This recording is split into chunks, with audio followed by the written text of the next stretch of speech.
I think what makes MusicNL so special is that they're here for the artists. They're here to support them in any way, whether it's funding for albums or for tours, or whether it's just bringing in international delegates and export buyers to, scout out talent and just see like, hey, let's take your career a step further. So I started writing when I was a little girl. I think I wrote my first song when I was like 4. I was born to Laverne Squires, and she was the lead singer of Lukey's Boat, and her drummer went on to form Figgy Duff. And so I grew up with Lukey's Boat and Figgy Duff, and basically the entire, folk music community, a lot of 60s music. So that's my influence. My mother was definitely my greatest influence. She had a beautiful voice, beautiful singer.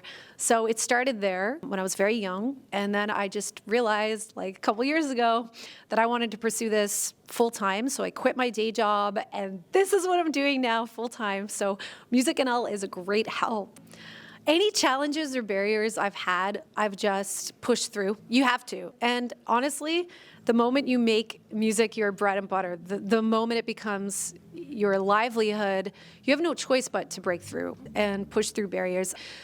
I mean, barriers would really just be like not getting a particular show that you wanted to get. Maybe it was a festival really far away in another country because it's like really nice to go on tour. Maybe it was being rejected for funding for an application because too many people applied that year and they just didn't have enough funding that they could give out. Those are various barriers that a lot of people face, especially musicians. So you have to just take any rejection you get and just be like, okay.